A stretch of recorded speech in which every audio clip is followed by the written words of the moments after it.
Hello, this is Lady Boulay, and I hope you're having a great day. Thank you for your support. Thank you for subscribing to the channel. Thank you for your comments, and thank you for your thumbs up.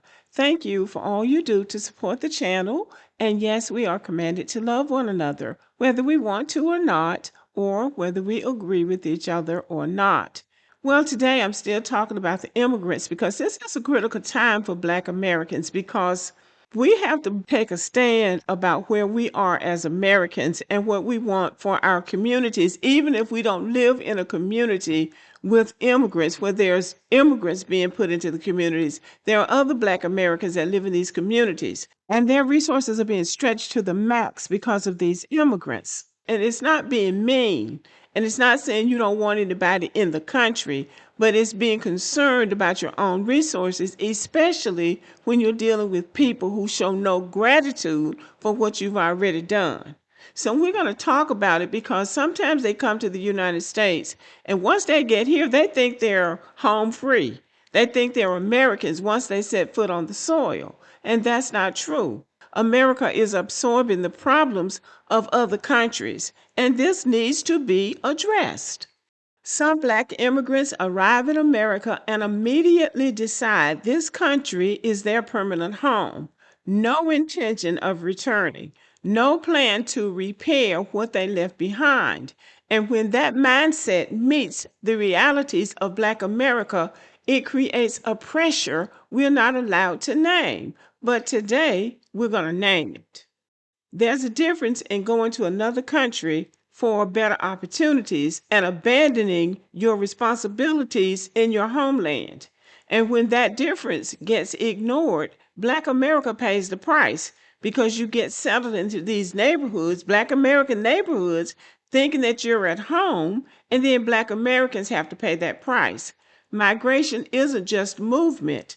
It's the transfer of unresolved national problems. And too often, those problems land right on top of Black communities already fighting for air. And it's really true. Some people arrive in America believing they have escaped their country's problems. So they're no longer the problem of the country they came from. Now they are America's problem. But problems don't disappear just because you cross a border. They travel with you. And Black Americans feel that impact first.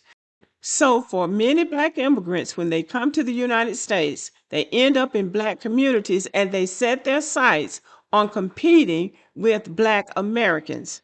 This is a problem for Black American communities because Black Americans are already fighting through generations of underinvestment, discrimination, and resource scarcity. We are already carrying the weight of our own national struggles.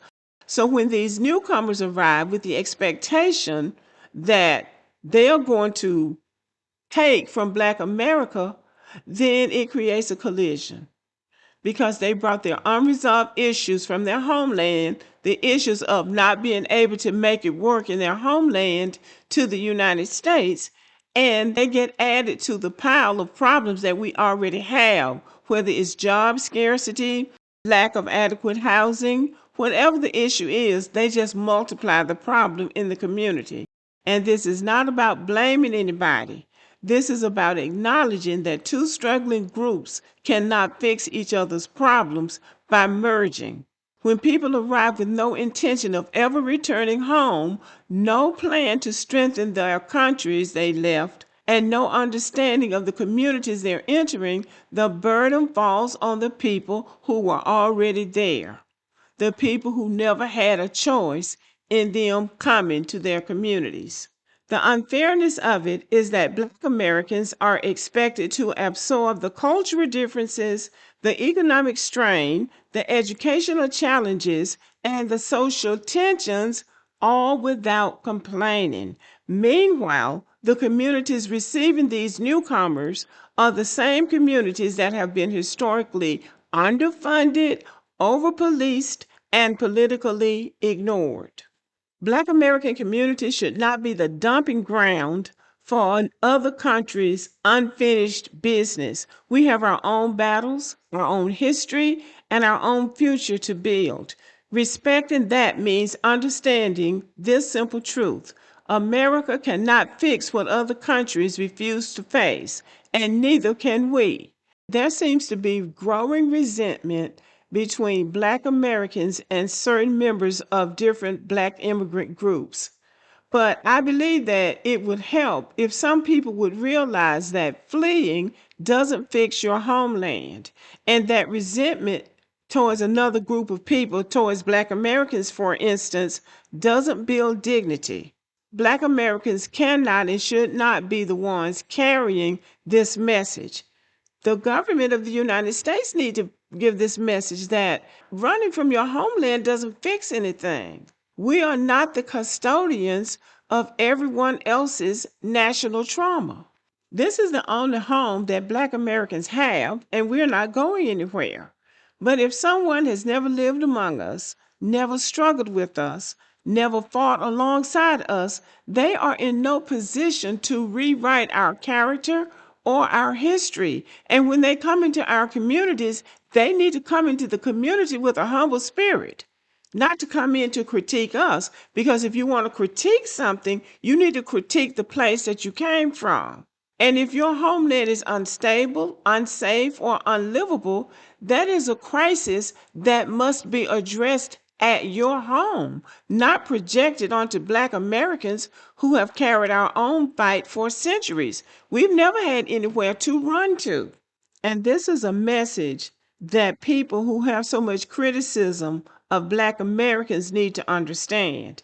Dignity does not come from blaming the people whose country you fled to.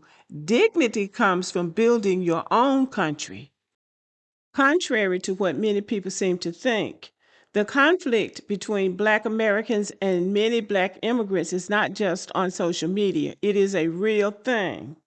Far too many people in the diaspora speak on Black Americans from a distance, repeating secondhand myths and projecting frustrations they've never had to confront at home. Instead of confronting the problems of their homeland, they run away from their homeland and then focus their energies and their attention on us, which we don't need. So if your homeland is in crisis, that responsibility belongs to the people and the leadership of your homeland. And that is where your focus and your energy and your intellect needs to be, not on Black Americans. Again, dignity is built by those who stay, fight, and rebuild, not by those who escape to somebody else's community and then turn their disappointment into criticism of the very people who opened the door for you to come there in the first place. And that is something that I wish that people who have so much to say about Black Americans would understand. But anyway, y'all, thank you for listening. Let me know what you think about this video. Give me a thumbs up, keep warm out there, and have a wonderful day.